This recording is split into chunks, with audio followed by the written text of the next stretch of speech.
Mereka ingin menguasai Indonesia, inner circle, pusat kekuasaan di Indonesia. Dan kader intinya adalah Jenderal LB Murdani. Dia rekrut Jenderal Ali Murtopo. Kemudian setelah mereka Peter Buck mati, Jenderal Ali Murtopo mati, Jenderal LB Murdani terakhir puncaknya peristiwa Mei 98 juga mati juga. Sekarang yang melanjutkan untuk penguasaan kekuasaan di Indonesia ini adalah dua tokoh ini, Luhut dan Hendro Priyono. Dan satu-satunya tokoh yang paling ditakuti oleh Partai Komunis Cina dan 9 naga itu seperti yang diungkapkan oleh pakar politik dari Universitas Indonesia, yaitu Dr. Syahganda Nainggolan yang sekarang ditahan ini. Itu beliau menyampaikan satu-satunya yang paling ditakuti oleh Partai Komunis Cina dan 9 naga adalah Habib Rizik Syihab. Makanya beliau target untuk dibunuh.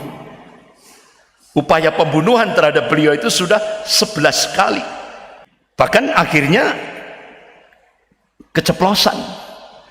Putranya Hendro Priyono di Twitternya itu nampak keceplosan dia. Ternyata dia sudah punya target untuk memenjarakan Habib Rizik Syihab ini sampai tahun 2026. Bahkan keceplosan juga Denny Siregar. Ternyata perintah dari atas, habisi Habib Rizik. Saya masih ingat apa yang diucapkan oleh Presiden Soekarno. Presiden Soekarno itu pernah memberikan dalam pidato, dia mengatakan, kalau kami dulu menghadapi penjajah, kalau kalian nanti akan menghadapi bangsamu sendiri, yaitu mereka yang menjadi antek, asing dan asing, pengkhianat-pengkhianat bangsa. Itu Presiden Soekarno. Dan ternyata apa yang diucapkan oleh beliau menjadi sebuah kenyataan di Indonesia sekarang.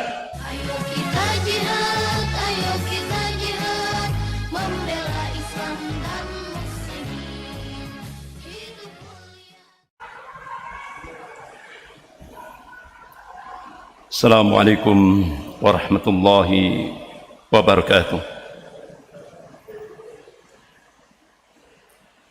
Innal hamdalillah nahmaduhu wa nasta'inuhu wa nastaghfiruh wa na'udzu billahi min shururi anfusina wa min sayyiati a'malina. May yahdihillahu fala mudilla lahu wa may yudlil fala hadiya lahu. Asyhadu an la ilaha illallah wahdahu la syarika lah wa asyhadu anna Muhammadan abduhu wa rasuluh. Ya ayyuhalladzina amanu taqullaha haqqa tuqatih wa la tamutunna illa wa antum muslimun. Ya ayyuhan nasu taqu rabbakum alladzi khalaqakum min nafsin wahidah wa khalaqa minha zawjaha wa batha minhuma rijalan katsiran wa nisaa. Wattaqullaha alladzi tas'aluna bihi wal arham innallaha kana 'alaikum raqiba. Ya ayyuhalladzina amanu taqullaha wa qulu qawlan sadida yuslih lakum a'malakum wa yaghfir lakum dhunubakum wa may yuti'illaha wa rasulahu faqad faza fawzan 'azima. Amma ba'd.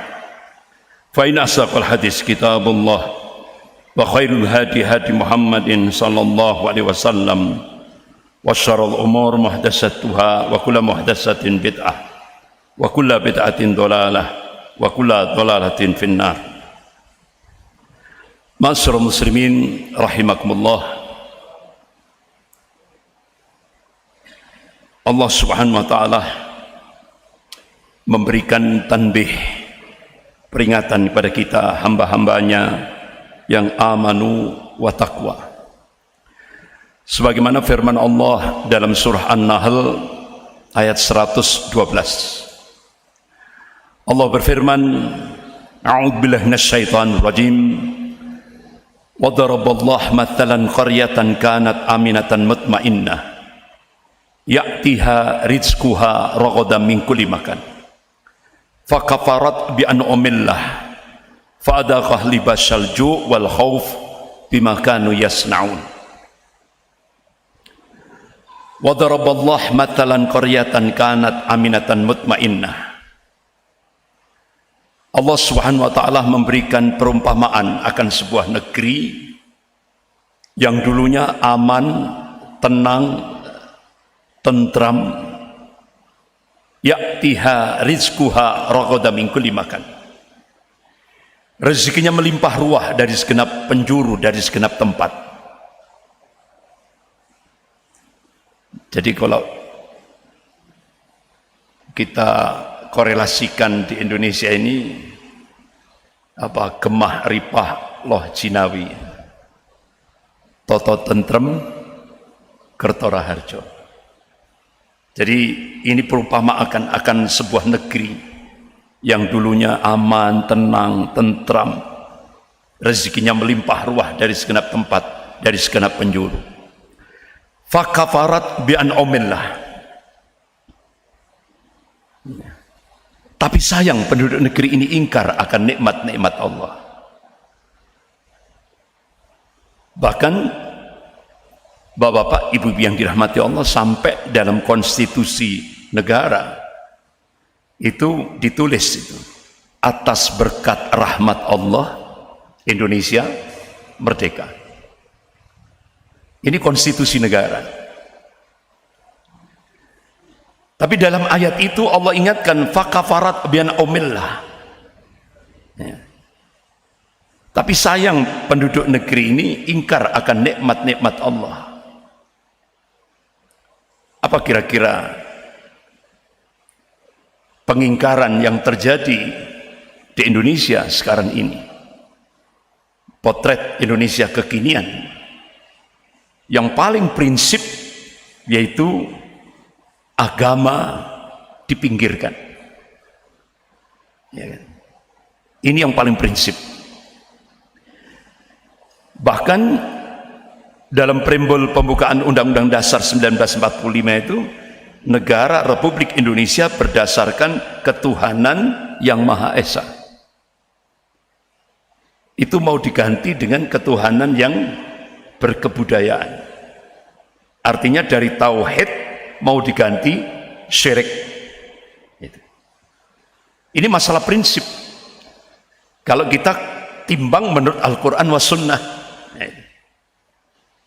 Jadi benar dalam ayat itu fakafarat bi an'amillah, tapi sayang penduduk negeri ini ingkar akan nikmat-nikmat Allah. Fadha qalibasal ju' wal khauf.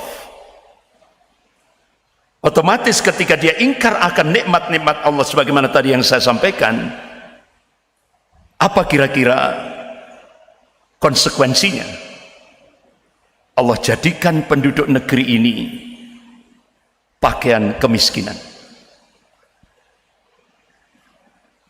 Coba kalau kita potret Indonesia kekinian dalam tataran empiris, Indonesia sekarang sudah masuk ranking ketiga negara terkorup se-Asia.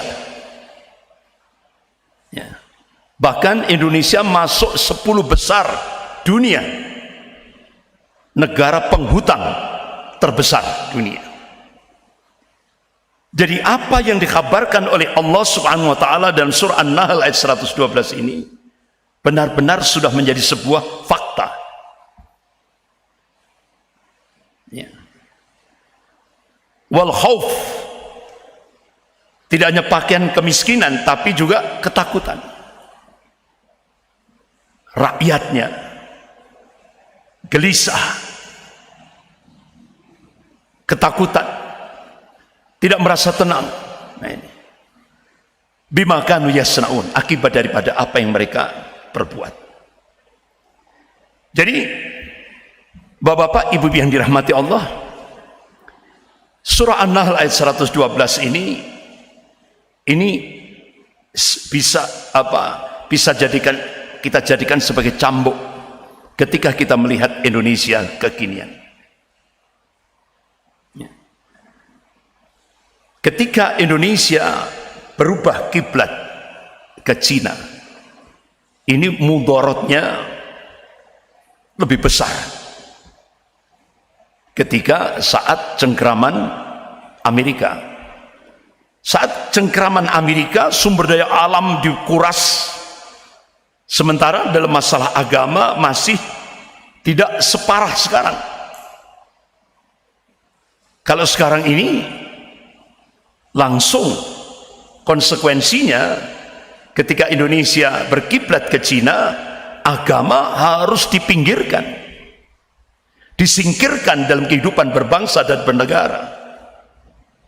Dan itu konsekuensi ketika Indonesia menerima bantuan hutang dari Cina.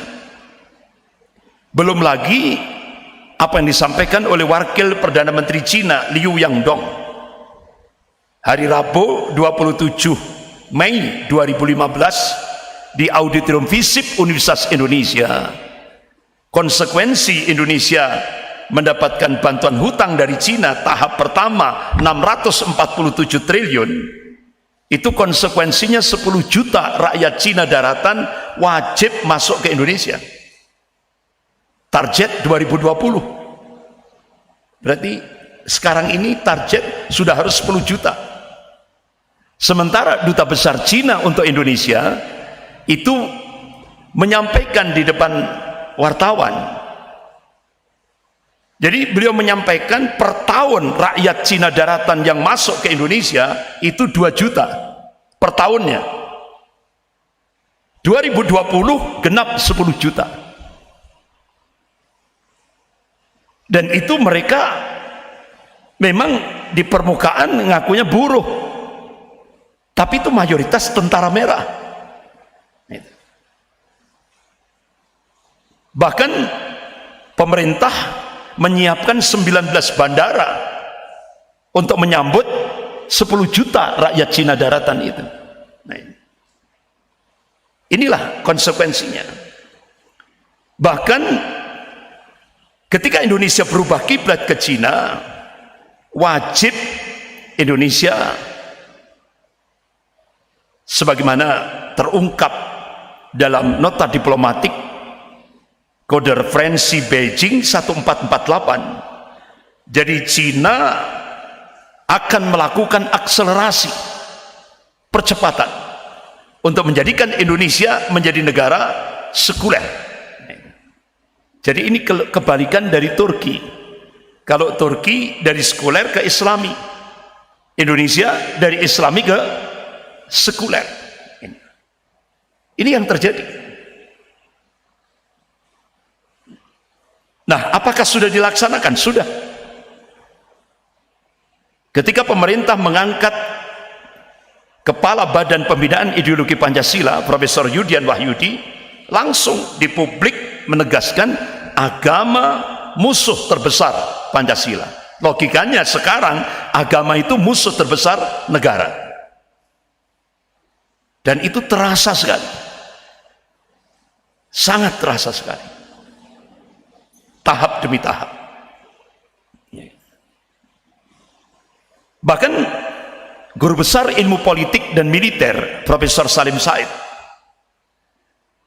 beliau mengungkapkan sekarang ini kader-kader komunis yang sudah masuk di pemerintahan dan kader-kader komunis hampir 200 lebih yang duduk di DPR RI itu menggunakan kekuasaan untuk melakukan balas dendam terhadap Islam, umat Islam dan ulama.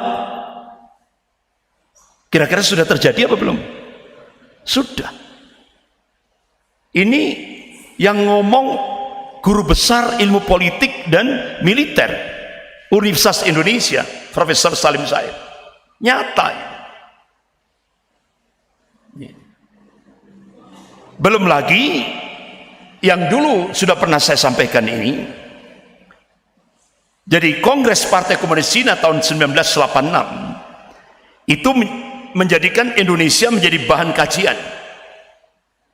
Hasil daripada Kongres Partai Komunis Cina tahun 86 itu menyebutkan ada 3 hambatan Cina untuk melakukan penetrasi ke Indonesia. Pertama, regulasi dan doktrin anti komunis, TAP MPRS nomor 25 tahun 66, Undang-Undang nomor 27 tahun 99. Ini sudah dijebol lewat RUU HIP. Poin kedua, positioning Pancasila sebagai musuh komunis juga dijebol lewat RUU HIP. Puncaknya disahkan Undang-Undang Omnibus Law. Jebol sudah kedua-duanya. Makanya setelah RUU HIP dimunculkan, Undang-Undang Omnibus Law disahkan, siapa yang terbang ke Cina? The real presiden. Ya. Artinya apa? Petinggi-petinggi Cina, petinggi-petinggi Partai Komunis Cina benar-benar sangat gembira sekali. Artinya apa?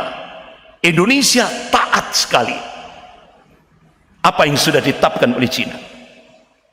Kemudian poin ketiga, sikap anti komunis di kalangan umat Islam Indonesia masih kuat.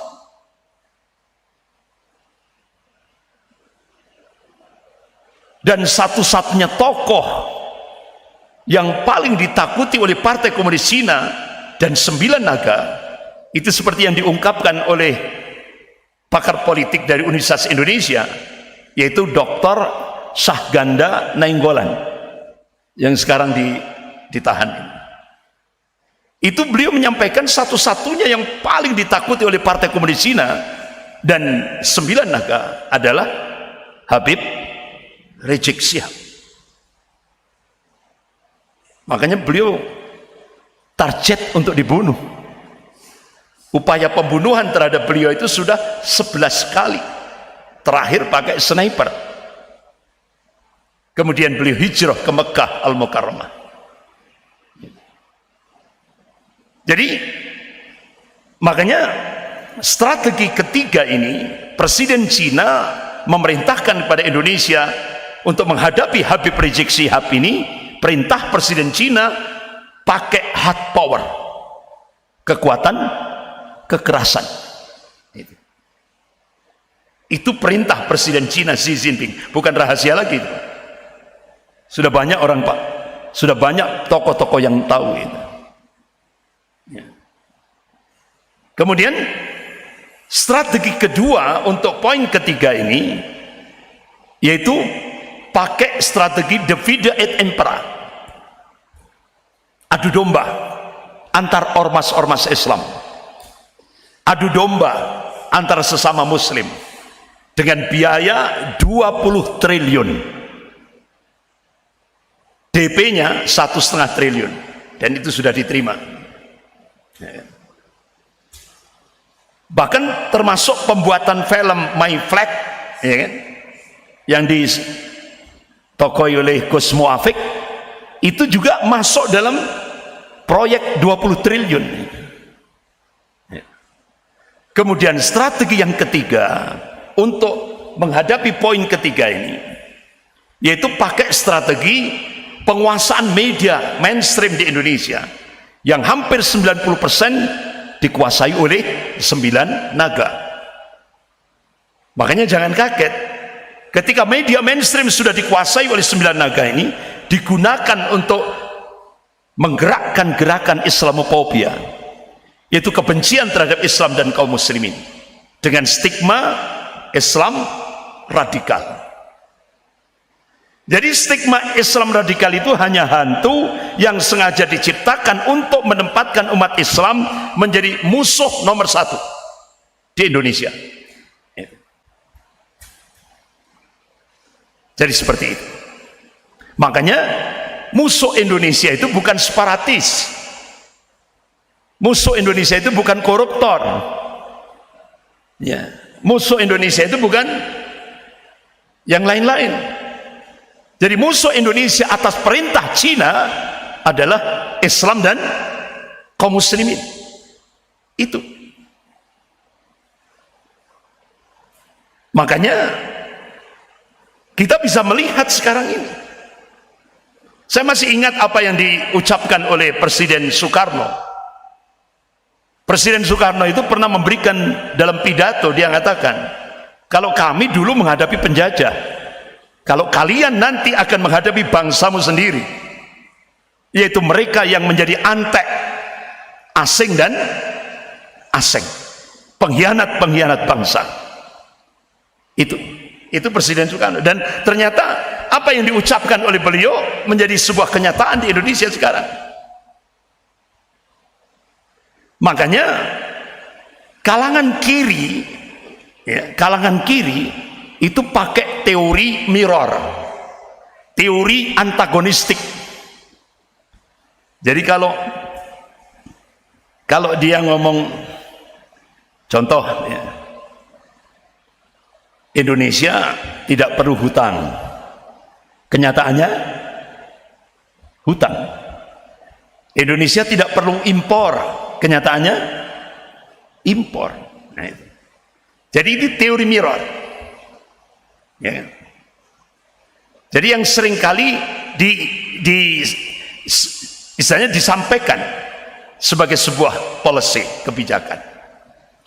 Bapak-bapak, ibu-ibu yang dirahmati Allah, bahkan sampai ketika Luhut pulang dari Cina, Luhut memberikan statement di media, komunisme berhasil menekan kemiskinan di Cina.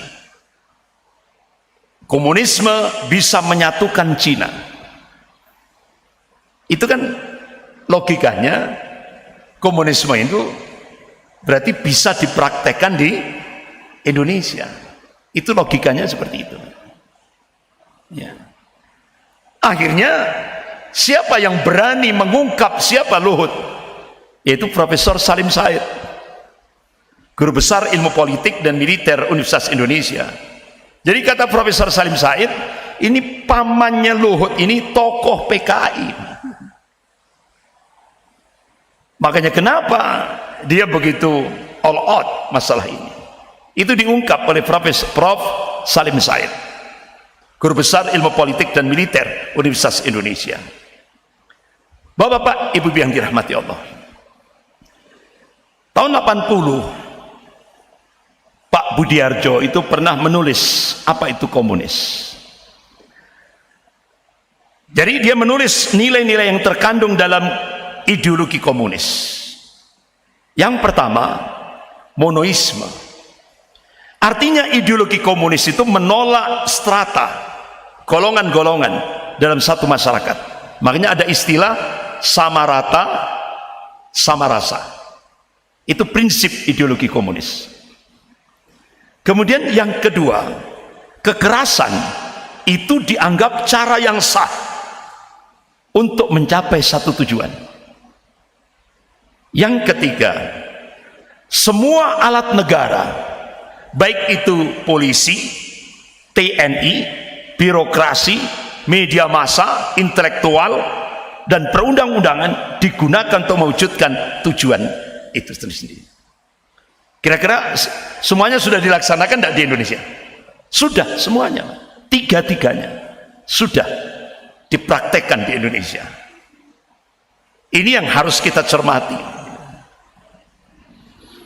Bapak-bapak, ibu yang dirahmati Allah, bulan Januari 2019 saya diterima di kediaman Habib Rizik Syihab di Mekah Al-Mukarramah.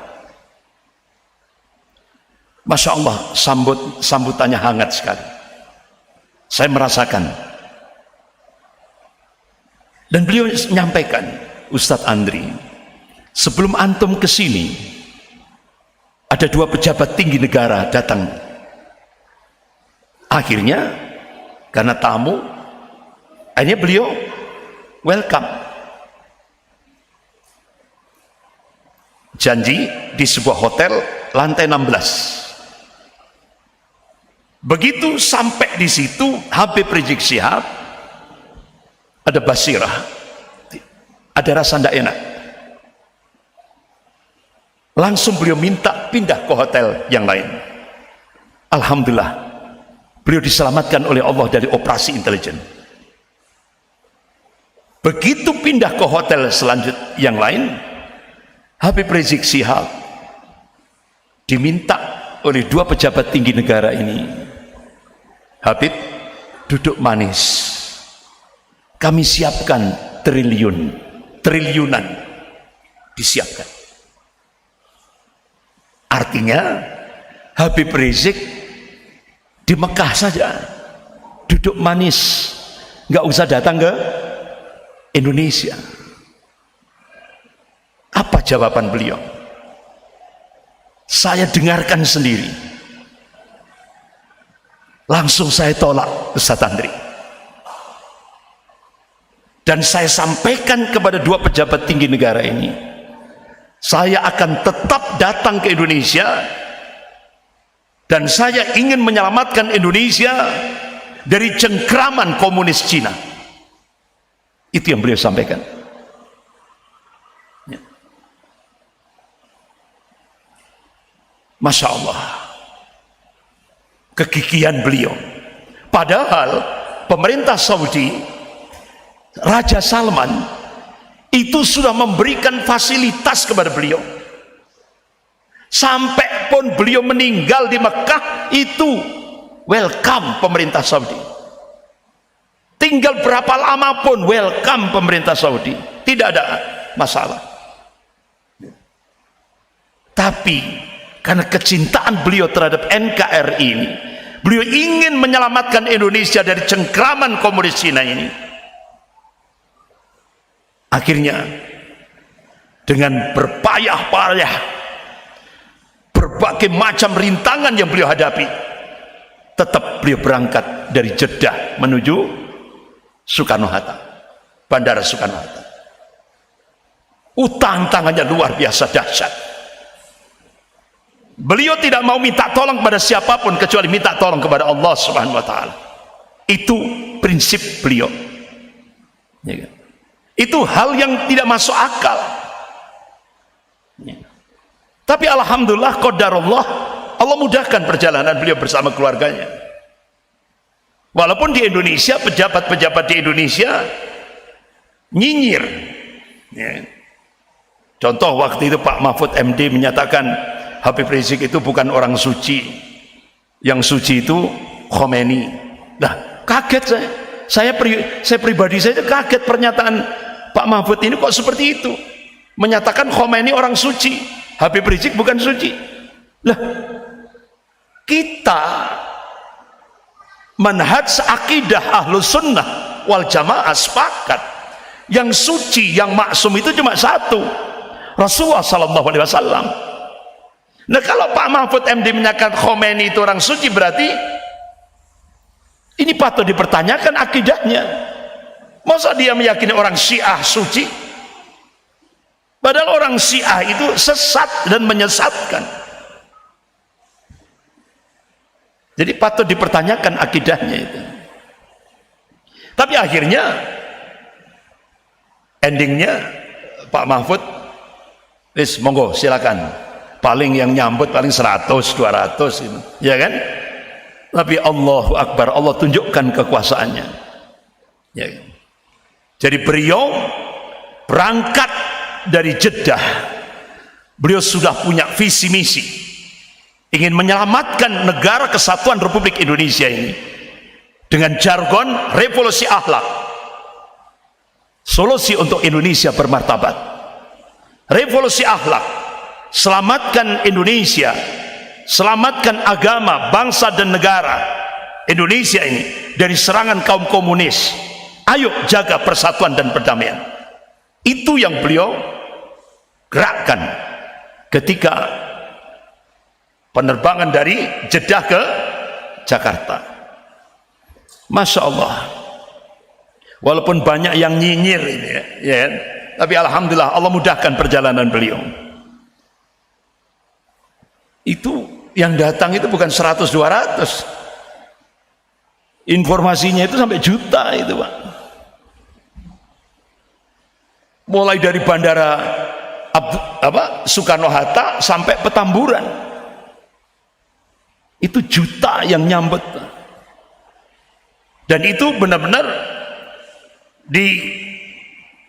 artinya benar-benar disyuting oleh tidak hanya media-media nasional tapi juga media internasional. meliput itu. Sehingga akhirnya bapak-bapak, ibu yang dirahmati Allah, Masya Allah, apa yang beliau sampaikan, bagaimana visi misi beliau yang beliau sampaikan untuk menyelamatkan Indonesia ini diterima oleh semua tokoh-tokoh ulama, tokoh-tokoh nasional, termasuk mantan Panglima TNI yaitu Bapak Jenderal Purnawirawan Gatot Nurmantio, menerima apa yang beliau jadi visi misi beliau untuk penyelamatan Indonesia ini. Tapi bapak-bapak, ibu yang dirahmati Allah, kan beda apa yang diperintahkan oleh Presiden Xi Jinping. Jadi ini dilema. Satu sisi apa yang disampaikan, visi misi yang disampaikan oleh Habib Rizik Syihab itu benar-benar masuk akal. Dan ini penyelamatan Indonesia, NKRI. Apalagi revolusi akhlak itu juga apa yang menjadi visi misi Rasulullah sallallahu alaihi wasallam. Innama bu'istu li utammima makarimal akhlak. Ya. Sungguhnya aku diutus, ini kata Rasulullah, untuk menyempurnakan akhlak. Tapi karena ini tadi dilema, satu sisi ada perintah dari Presiden Cina Xi Jinping untuk menghadapi Habib Rizik dengan hard power, tapi satu sisi menurut akal sehat ini masuk akal, sehingga akhirnya akal sehat itu dikalahkan.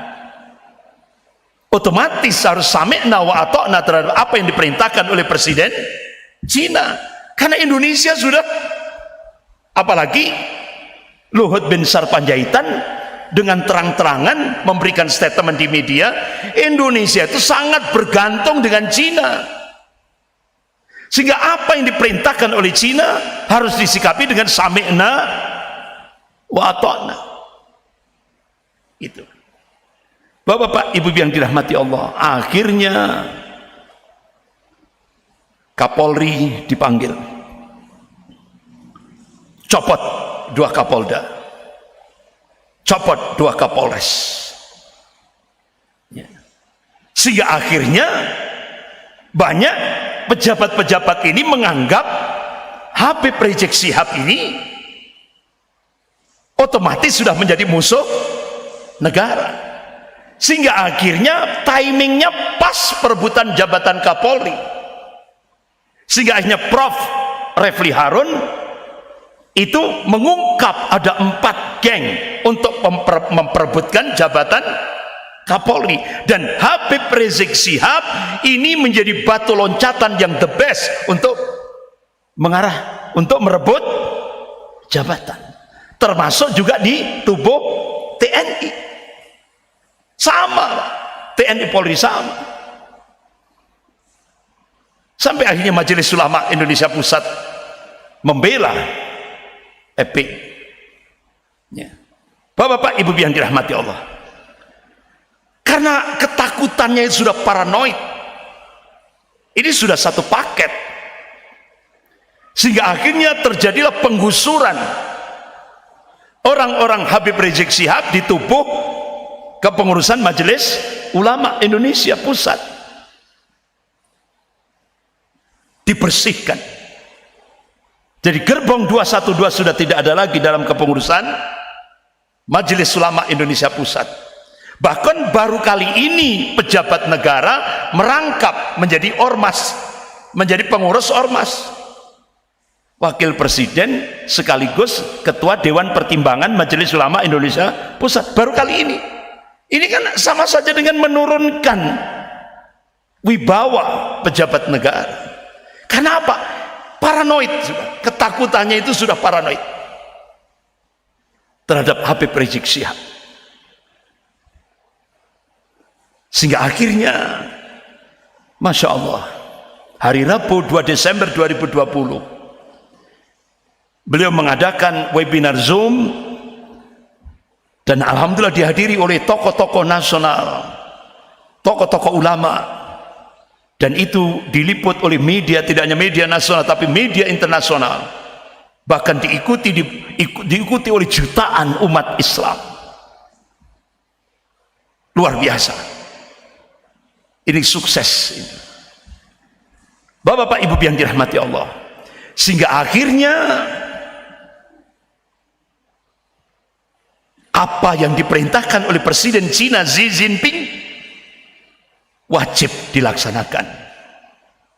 Akhirnya hari Jumat, sejak Jumat 4 Desember 2020, Badan Intelijen Negara menggelar operasi Derima dengan target untuk upaya pembunuhan Habib Rizik Syihab yang ke-12.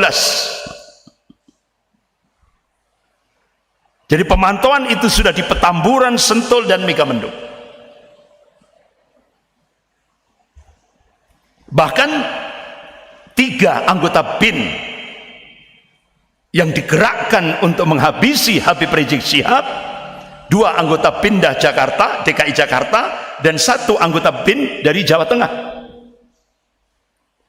Dia masuk di pondok pesantren di markas syariah Megamendung, menyamar jadi seorang wartawan, seorang jurnalis. Bahkan mobilnya pakai nomor palsu. Dan yang cukup mengagetkan kita, yang dibawa itu drone super canggih yang akan digunakan untuk membunuh Habib Rizik Syihab. Upaya pembunuhan yang ke-12. Wa makar wa makarallah wallahu khairul makirin. Mereka membuat makar, tapi Allah membalas makar mereka, dan Allah sebaik-baik pembuat makar. Alhamdulillah, ta'yidullah, Allah masih menyelamatkan Habib Rizik. Laskar-laskar FPI melakukan gerakan kontra intelijen dan berhasil menangkap 3 anggota BIN ini, dan akhirnya mengaku. Sehingga akhirnya Bapak-bapak Ibu yang dirahmati Allah, operasi cipta kondisi untuk menghilangkan Habib Rizik Syihab gagal. Itu Pejaten sama Trunojoyo panik, semua postingan terkait operasi Derima dihapus. Gagal. Akhirnya Ahad 6 Desember dilakukan upaya pembunuhan Habib Rizik Syihab ke-13. Ketika jam 22.45 WIB, Habib Rizik Syihab dan keluarganya, ada 12 perempuan, 3 bayi dan 6 balita, mau mengadakan kuliah subuh internal keluarga. Dari Bogor turun ke Kerawang, begitu lewat jalan tol ditembak. Itu 2 mobil, semuanya keluarga Habib Rizik Syihab bersama Habib Hanif Al-Atas itu, yang menantu beliau dan keluarganya. Terus 4 mobil itu pengawal Laskar FPI.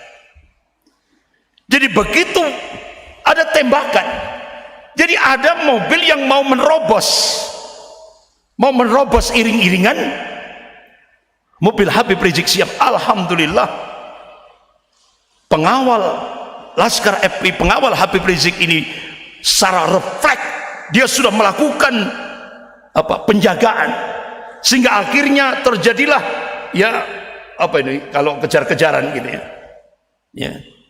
Alhamdulillah, Habib Rizik Syihab, 2 mobil yang ditumpangi Habib Rizik Syihab dan keluarga berhasil selamat dari kejaran para pembunuh ini tadi, yang mereka pakai pakaian hitam-hitam, pakaian preman. Sementara yang di belakang itu ada mobil Chevrolet yang ditumpangi oleh 6 Laskar FPI, langsung ditembak bannya. Jadi begitu masuk kilometer 50 sudah tanpa ban, itu cuma pelek saja. Jadi bannya sudah hilang karena ditembak itu. Nah, menurut saksi-saksi yang ada di kilometer 50, 2 dieksekusi dan 4 masih hidup di dalam mobil itu. Nah, itu menurut para saksi. Dan itu wartawan-wartawan investigator nyoba. Makanya kenapa bapak-bapak ibu yang dirahmati Allah, apa yang disampaikan konvensi pers oleh Kapolda Metro Jaya dengan apa yang terjadi di lapangan sangat berbeda sekali, ya kan? Bahkan sampai ketika konvensi pers Kapolda Metro Jaya itu kan, yang Pangdam Jaya buka samurai itu. Nah mungkin ini refleks ya, begitu samurainya dibuka, diangkat, itu karatan semua. Jadi orang pakai logik, lah kalau karatan itu kan cuma berarti kan hiasan. Kalau niat itu dipakai untuk melakukan pembunuhan kan diasah dulu, ya kan? Akhirnya Muslim Cyber Army mencoba untuk, namanya era digital, mencoba untuk melakukan pelacakan. Ternyata itu barang bukti perampokan yang ada di Ngawi, persis sama. Bahkan 2 pistol yang ditunjukkan oleh Kapolda Metro Jaya itu, 2 pistol itu, nah Muslim Cyber Army mencoba untuk menzoom. Nah ketika di zoom itu dibesarkan kan, loh itu pistol itu nggak boleh sembarangan orang megang, dan itu yang bisa memegang itu TNI, nggak bisa orang sipil megang. Wah, akhirnya Kapolda Metro Jaya keesokan harinya melakukan klarifikasi, bukan senjata itu, tapi senjata rakitan, berubah lagi. Kenapa? Ini Muslim Cyber Army itu benar-benar luar biasa kerjanya, profesional. Bapak-bapak, ibu yang dirahmati Allah, ya memang seperti yang Kamis yang lalu yang sudah saya sampaikan, itu tidak lepas daripada gerakan Ordo Jesuit. Dulu sudah, hari Kamis yang lalu sudah saya sampaikan bagaimana peran Peter Buck, ya kan, melakukan gerakan, melakukan kaderisasi di Indonesia sejak tahun 50-an. Mereka ingin menguasai Indonesia, inner circle pusat kekuasaan di Indonesia. Dan kader intinya adalah Jenderal LP Murdani. Dia rekrut Jenderal Ali Murtopo yang sudah saya sampaikan Kamis yang lalu. Kemudian setelah mereka, Peter Buck mati, Jenderal Ali Murtopo mati, Jenderal LP Murdani terakhir puncaknya peristiwa Mei 98 juga mati juga. Sekarang yang melanjutkan untuk penguasaan kekuasaan di Indonesia ini adalah 2 tokoh ini, Luhut dan Hendro Priyono. Ini tidak lepas daripada Ordo Jesuit yang mereka benar-benar ada kerjasama dengan Zionisme internasional, ya. Bahkan akhirnya keceplosan, putranya Hendro Priyono di Twitternya itu nampak keceplosan dia. Ternyata dia sudah punya target untuk memenjarakan Habib Rizik Syihab ini sampai tahun 2026. Bahkan keceplosan juga Denny Siregar. Ternyata perintah dari atas, habisi Habib Rizik. Terbongkar juga akhirnya. Makanya kenapa Prof. Din Samsudin langsung menegaskan penembakan 6 laskar FPI ini kedoliman besar dan nyata. Bapak-bapak ibu yang dirahmati Allah, bahkan Pak Said Didu, sudah berapa nyawa rakyat melayang demi kekuasaan. Bapak-bapak ibu yang dirahmati Allah, darah seorang mukmin itu mahal. Rasulullah SAW mengingatkan kepada umatnya, qala Rasulullah SAW, la jawalud dunya ahwan wa 'ala Allahi min qatl mu'minin bighairi haqq. Rawahu Nasa'i wa Tirmidzi. Hadis ini disahihkan oleh Al-Albani rahimahullah. Jadi hancurnya dunia ini itu lebih ringan di sisi Allah daripada terbunuhnya seorang mukmin tanpa alasan yang hak. Artinya apa? Allah dan Rasulnya mengabarkan bahwa darah seorang mukmin itu lebih mulia daripada dunia dan seisinya. Makanya kenapa Allah ingatkan dalam surah An-Nisa ayat 93 ya. A'udzubillahi minasyaitonir rajim. Wa may yaqtul mu'minan muta'ammidan fajaza'uhu jahannamu khalidan fiha wa ghadiballahu 'alaihi wa la'annahu wa 'adda lahu 'adzaban 'adzima. Dan barang siapa yang membunuh seorang mukmin dengan sengaja tanpa alasan yang hak, maka balasannya kata Allah Jahannam, dan itu kekal ia di dalamnya, kekal abadan ya. Dan Allah murka kepadanya dan mengutukinya, serta Allah siapkan azab yang lebih besar baginya. Makanya kenapa kalau ada seorang mukmin dibunuh tanpa alasan yang hak, Allah perintahkan tegakkan hukum qisas, bunuh dibalas bunuh. Itu perintah Allah Subhanahu wa taala. Bapak-bapak, ibu yang dirahmati Allah, kita hanya bisa berdoa kepada 6 syuhada ini. Allahumma ighfir lahum warhamhum wa'fu anhum. Ya Allah, ampunilah dia, terimalah amal ibadahnya, ampuni dosa-dosanya ya kan? Dan mudah-mudahan Engkau masukkan ke dalam surgamu ya Allah ya.